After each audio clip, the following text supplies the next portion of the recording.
那过来呀，你怎么过来呀？我做个包的。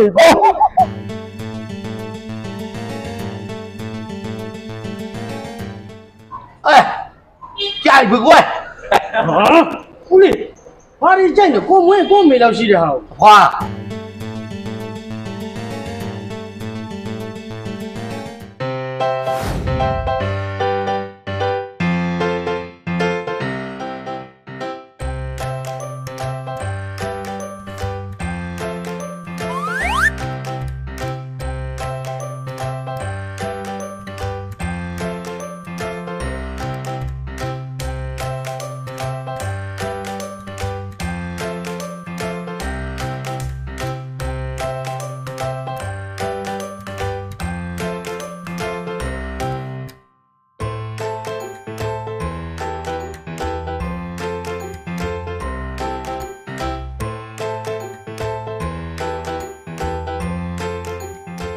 哦，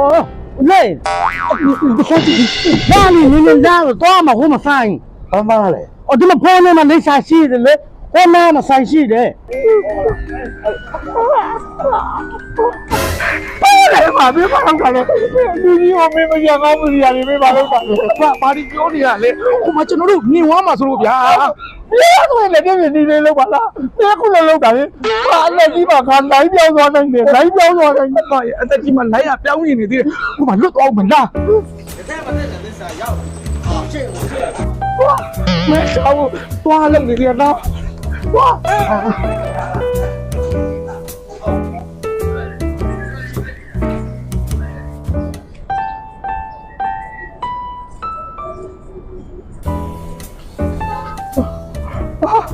ဘာဖြစ်လဲတော့ဘာလဲ တင်းရတော့ကားကတော့သူ့ဝေကိုက်မှာကြာနေတာပဲကားလေးပါလေးတော့မခါဘူးဟဲ့ဟုတ်လေမချောင်းနိုင်တော့ဘာမချောင်းနိုင်တော့ဟိုကတူအောင်နေရလေအတန်းလေးတော့ထွက်နေပြီကလောက်နဲ့ဘာမချောင်းနိုင်တော့လုံနေဆိုင်ရလို့တော့ပြည့်တယ်မိဟာမြင့်ဆက်တာဝယ်လိုက်တော့ကွာဝယ်လိုက်တော့ အာအဘကိုကျွန်တော်ကလိုက်ပို့တာနော်အဘနဲ့သူနဲ့ရွာမှာအပြိုင်ဆိုင်သူကအကောင်းသားကြီးရသွားပြီအဘကလောအန်တိတ်ရသွားရင်ဘယ်လိုလုပ်မလဲအဘရဲ့အဲ့ကြောင့်အဘကိုကျွန်တော်အပင်ပန်းခံပြီးလိုက်ပို့နေတာအဘမရှောက်နိုင်လို့ဆိုကျွန်တော်ဘယ်လိုလိုက်ရဟိုကမျက်စိပြောက်သွားဘူး မတက်နိုင်ဘူးမတက်နိုင်တော့ငါတော့မချောင်းနိုင်တော့ မရှောက်နိုင်လို့တော့ဟိုမှာလွတ်သွားမယ်အဲ့တော့ဒီလိုလုပ် လို့မတည်တော့မတည် လွတ်မရဘူးကဲကျွန်တော်ချိန်မယ်အဆင်ပြေမလား မင်းချိမယ် ချိန်မယ် မင်းချိမယ်ဆိုရင်တော့ငါလျှောက်နိုင်တယ် ချိန်တော့ဘာကိစ္စရှောက်အောင်မှာတော့ဘာ ကနာလေကနာလေ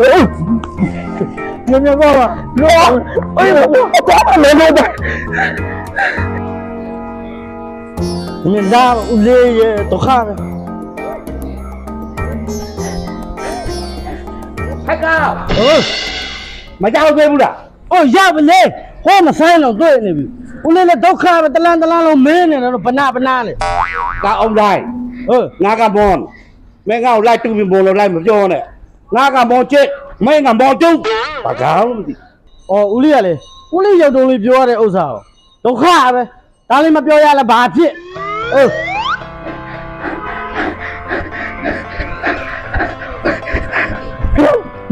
ကောရ你怎么过来呀？我做个包的。爸耶，这个起来了，我好摸你啊，哪路？哦，没个摸背你了，没个摸背你了。没个你个啊，我别去别我们，然后我。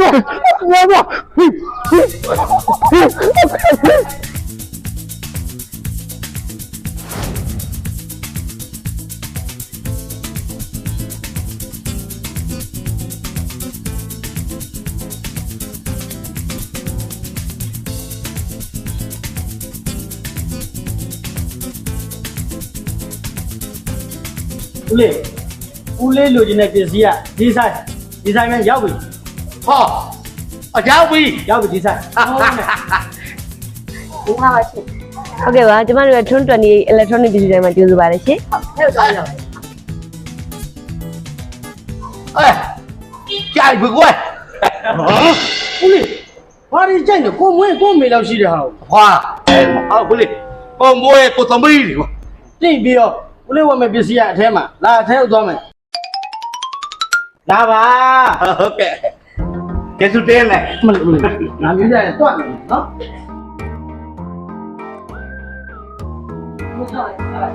ကျေးဇူးပါဗျာ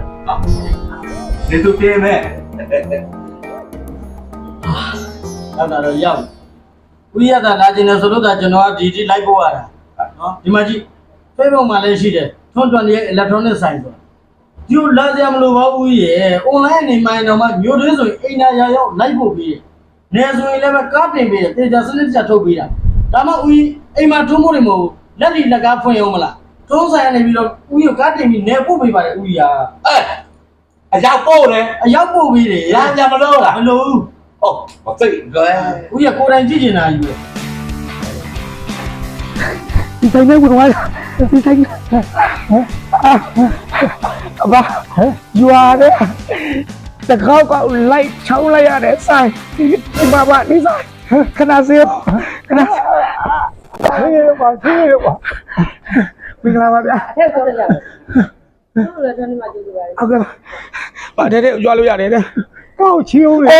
အဘဆိုင်လေးရောက်နေပြီကျွန်တော်ကဘောက်ချီအောင်မလားဗျာအဘလည်းညာလေးတို့သူ့တွဲခဲ့ပါညီမလေးတခြား လာလာပါ ဟုတ်မင်းလို့လိုက်တော့လေအေး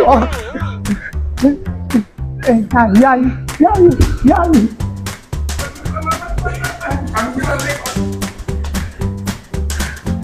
ဘောတော့ ဒီမှာကြည့်အဲ့ဒါစနစ်တကျထုတ်ဖို့ပဲဟုတ်လား ဟုတ်ကဲ့အောင်တော့ဟဲ့ပါကောင်းတယ် အော်မင်းတို့ကောင်တွေကငါတို့နောက်ကနေလိုက်ချောင်းပြီးအတိဆိုင်ကိုလိုက်လာတာဗောလေဟဲ့မင်းပါပြောနေတာအဲ့ဒီကမင်းကငါပြောရမှာလေမင်းကငါတို့နောက်ကနေဘယ်လိုလုပ်ရအောင်ငါတို့ကအရင်ရောက်နေတာကွာလေ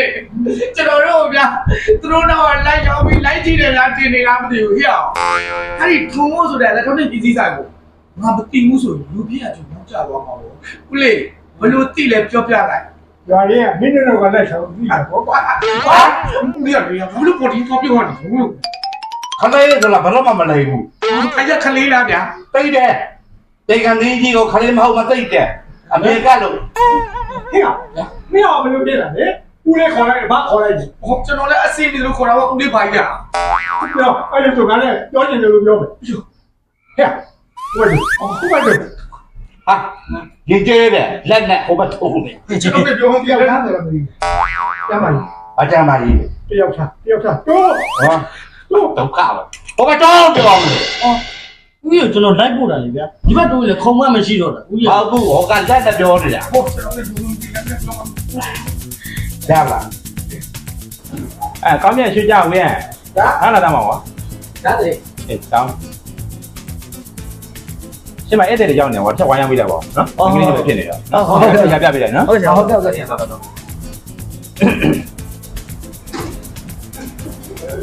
ဟောညီမလေးတော့ပဲရှင်းမချက်ဒီချက်ဝင်ရမ်းပေးရပါနော် ဟုတ်ဟုတ် ဧည့်သည်တွေကြောင့် ဟုတ်ကဲ့ပါ ဘာပဲအော် ဘုဆောင်ပါရှင် ဟုတ်ဒီမှာပဲချိတ်တယ်ဗျလုပ်တယ် ဟုတ်လေဆရာ ဟုတ်လေဆိုင်ဒါမျိုးကျတော့လက်ကတော့လမ်းလျှောက်ဆိုတော့မလျှောက်နိုင်ဘူးလူကတောင်းလျှောက်ချီတာ ဒါမကြီးနဲ့ဖောက် နော်ဟာဘယ်က တိုက်တယ်မဟုတ်ဘူးလား ဟော တလားလုံးလည်းသူ့ပဲပြုစုနေတာ အချိုးပေါ့လေအချိုးလေးထဲ အချို့ကထိတ်လို့ရမလားလို့သူ့ original လာတဲ့ဟာကို မမထိုက်လို့ရတယ် ကိုရောမထိတ်လို့ရမလားဖောက်လေ ရွာသားတယ်ပဲသိမလား ညာလေးတို့သူတို့ကျတော့တိုက်ပြီးတော့ဝိသေကြမတော့ဘူး ဟုတ်ကဲ့ရှင်ညီမတို့ကလေအသက်ကြီးတဲ့လူတွေပြောပြလိုက်တာ အော်ဒါဆိုကိုကြီးတို့မတိုက်ဘူးပေါ့ နောက်တော့ပါကိုမတိုက်ပါဘူး မတိုက်ဘူးပြည်နေတာဟုတ် ကဲဟာတို့တို့ ကဲ့ မိအမင်းဆက်ကြည့်ရအောင် အော်ဟုတ်ကဲ့ပါခင်ဗျာဝက်က ငါပါလေဟမ်ဘာပြော ဟုတ်လေကျွန်တော်ပြောဝက်ဘလောက်နေကြည့်နေခင်ဗျာဟော ငါကပြင်းပြောလာမင်းဝက်ကဆိုတော့ငါပြောသူလို့ မဟုတ်နင်းပြောညဝါကကျွန်တော်တို့3000ကနေစပြီးစားရှိပါတယ်ခင်ဗျာ ပုတ်တော့ ဟုတ်ကဲ့ ကြည့်မယ်လားဟာ ဟုတ်ကဲ့ပါခင်ဗျာကျွန်တော်ကြည့်နေ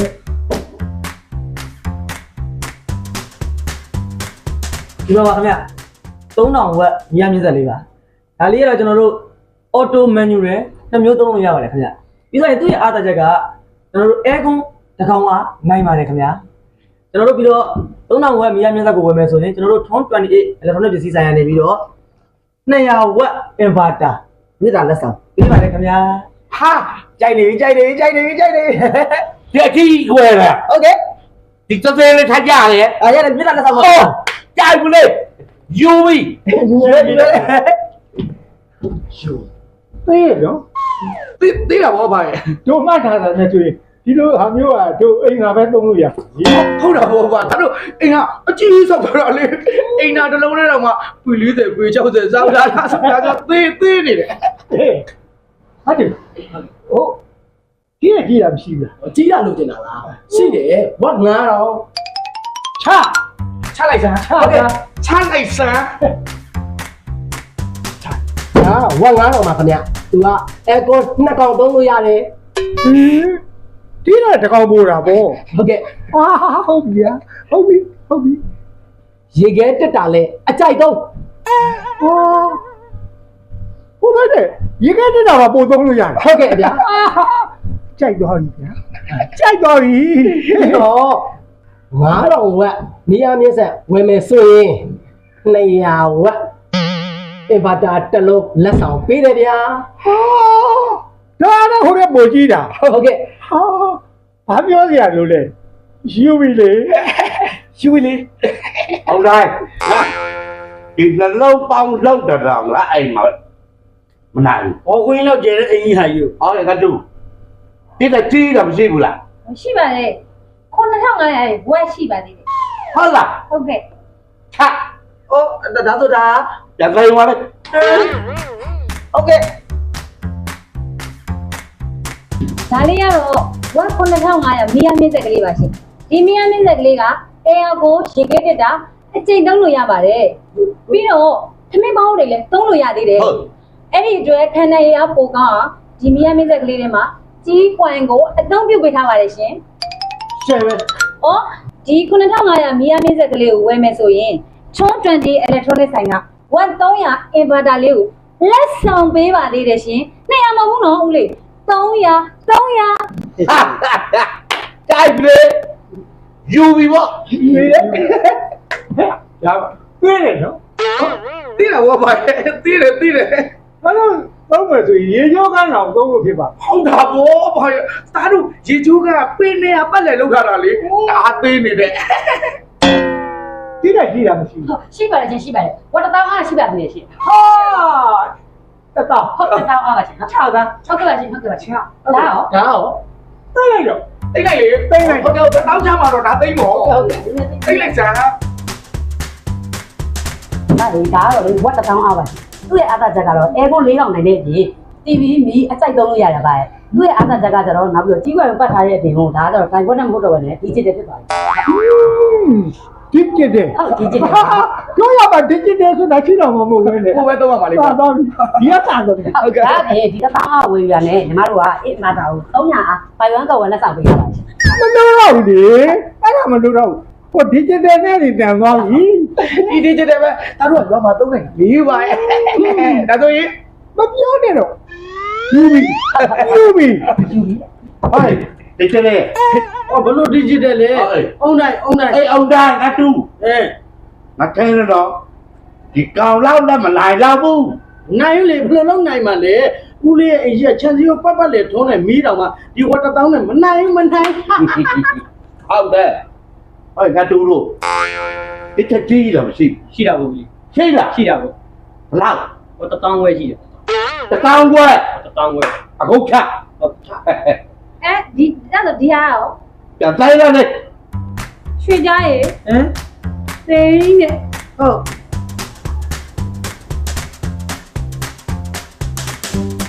ဦးလေးဒါလေးကတောင်းဝဲဝက်မီယာမြင့်ဆက် ဟေး ဝတ်တော့တိုင်းမြင်ပါလားဦးလေးရဲ့ तू ကကျတော့အဲကွန်း9000အားရှိနိုင်နေဗျာ ဟဲ့ တန်ကရေခဲတက်တာအိမ်မှာရှိတဲ့မျိုးတော်မပစ္စည်းအကုန်အကြိုက်သုံးဗျာသူ့ရဲ့အထူးအားသာချက်ကကျွန်တော်တို့ရွာလေးမှာအဝီစီရေတွင်းမှာရေတင်တာမှာသုံးလို့ရတယ်ဗျာအေးအရင်ကောင်းတယ်နော်သူလည်း digital ပဲ digital ပဲသူလည်း digital ပဲပြီးသွားရင်ဒါလေးကကျွန်တော်တို့ထုံး28 electronic ပစ္စည်းဆိုင် ကိုယ်တိုင်ထုတ်တဲ့ပစ္စည်းဖြစ်တဲ့အတွက်ကိုဈေးနှုန်းကလည်းတင်ရမယ်ပစ္စည်းကလည်းမှန်ရမယ်ဟောပြီးလို့ရှိရင်လာပြီဗျာနည်းနည်းလေးတော့နော်ဟောဒီမှာ900 watt inverter မြစ်တာလက်စားဟိုဟဲ့ အေးကွယ်စိတ်ကောင်းတဲ့သဘောကျတော့ယူပဲ ယူရဲ ကဲတယ် ဘာလို့တီးတီးတာလားဗျာ ကွန်မန်ဒါနဲ့ရိုက်ပွားနေတယ် ဟုတ်တာပေါ့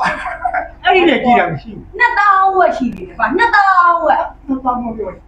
တော့ပဲကြည့်ရ 3000ရှိတယ်3000 ဒီဆိုင်မှာအကြီးဆုံး အကြီးဆုံးသူနဲ့ တော့တော့ကြည့်ရမရှိတော့ 3000 ချတာ ချ ရတိုင်းလိုက်တော့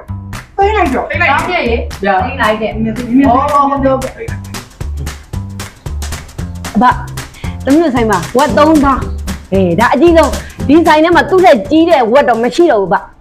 အကြီးဆုံး သိကြတယ်နော် သိကြတယ်ဗျ ဟိုတကယ်လို့များဒီလက်ကြီးတာပေါ်လာခဲ့ရင်ဒီမှာညီမလေး ဟုတ်ကဲ့ အကိုကြီးကိုအရင်ဆုံးအကြောင်းပြပေးရမယ်နော် ဟုတ်ကဲ့ပါကိုကြီးကိုပြောမှာပေါ့ အဲ့ဒါသူကြည့်တတ်ပြီပြောတော့ ဟုတ်ကဲ့ဟိုလေဝက်က3000ဆိုတော့အော်ကိုကြီးဟိုလေပြောချင်တာကလေဟိုအဲကွန်းတို့ရေခဲတက်တာတို့ပန်ငါတို့နိုင်နာရောမပြောတော့ဘူးပေါ့နော်သူတို့တော့နိုင်နေတာဒါလောက်ကပြောစရာမလိုတော့ဘူးသိရမလားအဓိကပြောချင်တာဟိုရွာဘက်တွေပေါ့နော်ဟိုလေရွာဘက်တွေမှာဆိုရင်ဓာတ်တိုင်နဲ့ဝေးတဲ့နေရာမျိုးတွေရှိတယ်လေအဲ့လိုမျိုးဆိုရင်မိအားကိုယ့်စီကိုအပြည့်မရောက်ဖ ೇನೆ လမ်းမှာနေမီးအားနဲသွားတာတို့ဘာလို့ရှိတတ်တယ်အဲ့လိုဆိုရင်ဒီမှာဒီကမီးအားမြင့်ဆက်တွေကကြတော့အော်တိုမန်နျူရယ်2မျိုးလာတယ်ရှင့်ဟုတ်ကဲ့အော်တိုဆိုရင်မီးအား90ကနေပြီးတော့ကိုကြီးတို့လိုတဲ့လောက်ဆွတ်တင်လို့ရတယ် မီ90ဖြစ်နေပါစေလိုတာဟိုသူကအော်တိုကဆွတ်တင်ပေးပါမှာ ပြောနေတာပြော ဟောလေမန်နျူရယ်ကိုလေမီးအား40ထိကျနေပြီလေစေဦးနော်အကြိုက်ကိုဆွဲတင်လို့ရတာ 40ကျနေပြီလေတဲ့ ညီမလေးပြော အော်ကိုကြီးညီမလေးတို့ drone 28 electronic ပစ္စည်းဆိုင်ရဘယ်မီးအားမြင့်ဆက်ကိုမဆိုဝယ်ယူတိုင်း3နှစ်တတိအာမခံပေးထားပါတယ်ရှင့် တော့နဲ့ ဟုတ် ဟိုကောင်းလိုက်ကြညလေးရေ အသာယူပြီးအသက်လည်းထွက်သွားအောင်ပါ ပြောလိုက်ဒီနေ့ ဟုတ်ဟောလေအာမခံပေးထားတဲ့3နှစ်အတွင်းမှာပထမတစ်နှစ်အတွင်းကိုအထက်ရပစ္စည်းတစ်ခုခုပျက်စီးခဲ့လို့ရှိရင်လက်ခါရောပစ္စည်းရော free ပြင်ပေးမှာဟုတ်ကဲ့ပြီးတော့ရင်နောက်ထပ်2နှစ်အတွင်းမှာတစ်ခုခုပျက်စီးခဲ့လို့ရှိရင်လက်ခါကိုအလကားပြင်ပေးမှာအထက်ရပစ္စည်းရဲ့ကြတဲ့ငွေကိုပဲရှင်းပေးရမှာပါရှင့်ဟုတ်ကဲ့ အထက်ကပစ္စည်းပြက်ခဲ့လို့ရှိရင်သူကလက်ခါကတော့ပရိပစ္စည်းပေါ်တော့ပေးရမယ်တဲ့ ဟုတ်ကဲ့ပြီးတော့လေဟိုဝယ်သူတွေစိတ်တိုင်းကြအောင်လို့ဒီအထက်ရစက်ပစ္စည်းတွေကြည့်ကျင်နေဆိုရင်လည်းပဲဖွင့်ပေးမယ် ညလေးမဖွင့်နဲ့ ဟုတ် ညလေးမဖွင့်နဲ့တော့ ဟုတ်ကဲ့ကိုကြီး ရောက်မှာကိုကြီး ဟုတ်ကဲ့ဟုတ်ကဲ့ကိုကြီးဟုတ် မဖြစ်နိုင်လား အဲ့တော့ဟိုလေ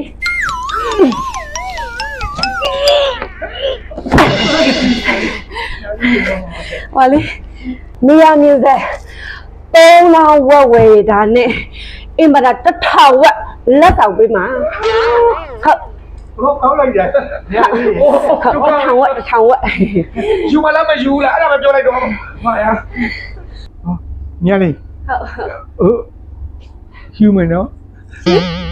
အမဟိုပစ္စည်းကိုပြောတာပါပစ္စည်းကိုယူမယ်လို့ ဟုတ်ကဲ့ကိုကြီးဟုတ်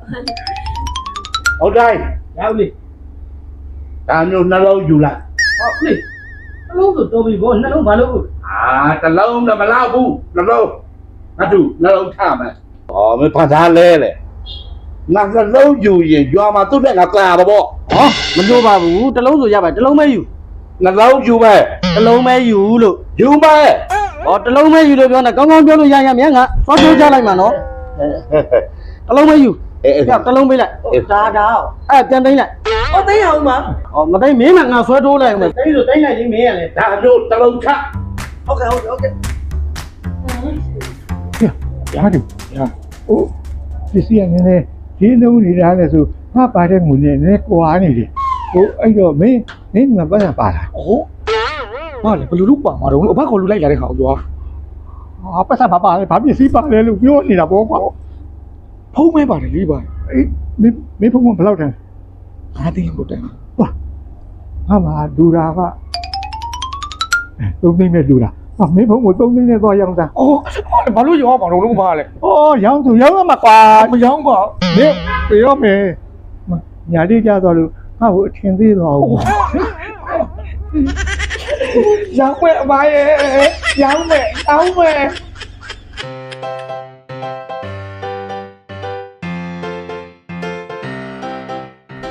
ကဲ